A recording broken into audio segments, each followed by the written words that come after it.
Hey YouTube, what's going on? Well, got two guns for you here, and from a distance, I'm sure you can tell they're 1911s. But what are they? Just by looking at them, you can't tell. But by the title, I pretty much gave it away. So, what I have here, I'll show this one first.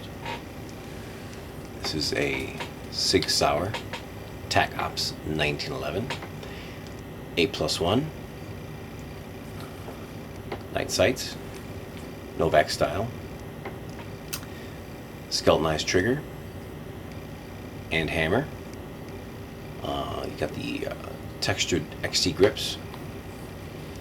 You have a very nice textured rear portion of the slide and a very nicely textured front portion of, I'm sorry, did I say slide, of the grip and the rear portion of the grip. You also have a Picatinny rail on the bottom. Your entire magazine, your entire barrel has been polished, and I don't know if you can tell or not, but your feed ramp has also been polished. And this retails for about $1K. That's basically that. Let's look at our other weapon here. This is a Rock Island 1911 government 5-inch. This is their tactical version. What you get here is a portion of the barrel which is polished. You also do get a polished feed ramp. You get a skeletonized trigger, although it is black, not polished or brushed as they have it. You get a skeletonized hammer, also with a beaver tail. You also get very nice checkering on the back. No checkering, but some nice little grooving slide style in the front. You get Novak style sights, no dots, just regular battle style. And you get smooth wood, hardwood grips. I've already gone and pre-measured everything here. Both slides are 23.32 centimeters in width. However, I don't know why, but I did measure also the distance between the space that you have in the trigger, and you're slightly larger with the Rock Island. For you gloved shooters, this is going to be a little bit more glove friendly, as opposed to your Sig Sauer Tac Ops. Price wise, you're going to pay about $450 for this Rock Island versus your $1,000 of your Sig Sauer. Now, my question here is there value? That's going to be my top question. I am going to start to customize this Rock Island, and I have a wish list. So what I'm going to do to get it up to par are as follows. I'm going to start with, can you see that? Hello? I'm just going to read it off. White dot sights. I'm going to do grips.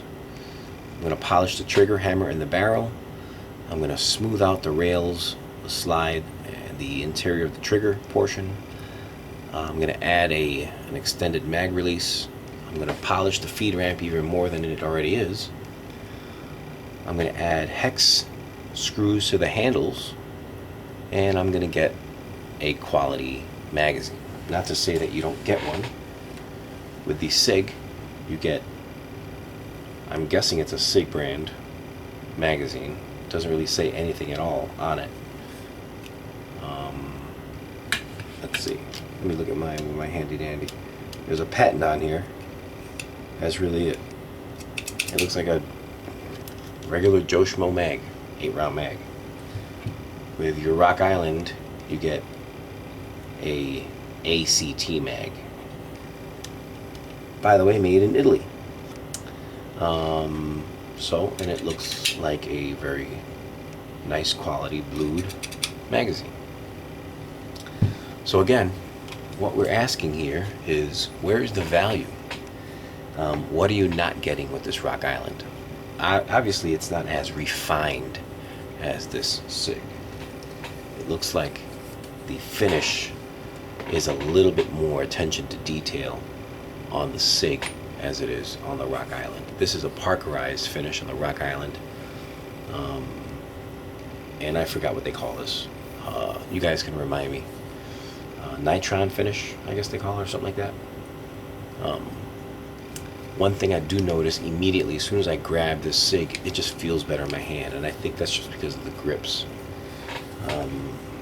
These grips on the Rock Island are a joke.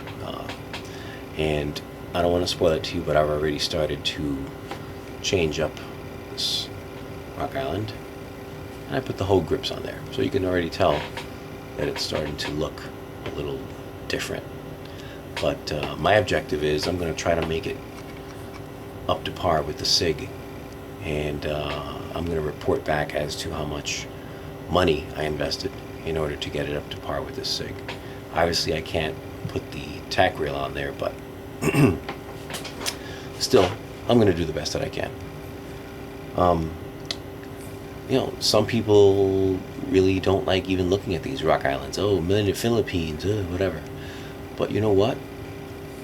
You got to really compare apples to apples and say to yourself, what am I getting for my money when I spend $1,000? As opposed to, what am I going to get when I spend $450? And with a little bit of grease work and a bench grinder, some polishing equipment, and a file, I'm going to try to get my even more money, more bang for my buck out of this thing. And right now, this doesn't feel that bad. I mean, it's a little gritty. One thing also, I have not shot either of these, so I'm also going to report back on performance and let you know what the results were. So basically, it's going to be a 10 and 25 yard tactical course, and then I might try to shoot it out to maybe 40 yards, if that, just to see what type of range I can get. The only thing I probably am not going to do on my own are these sights, just because I read that the depth in the rear is a little deeper, and then the depth of your front sight is a little higher as far as what type of sight you're going to put on there. So there's definitely some machining that needs to be done there, which I really don't want to mess with it. So they're not tap in, tap out type sights. So I'm going to have to get some expertise in that. So I'm really looking forward to see what this is going to look like when I'm done with it. So for all you guys who have this Rock Island Tactical, I'm going to turn it into something that you might like, and if you want to do it, you're more than welcome to. And that's really it.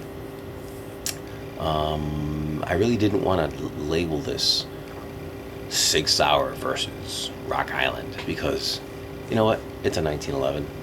It's going to go bang. How different is it going to go bang? I have no idea. They're both 45, and they're both in the same type of platform that was developed 100 years ago. So I don't think there's going to be a huge difference in performance. But like I said, I am really looking forward to finishing up this project. So I will continue this at another time. All right, see ya.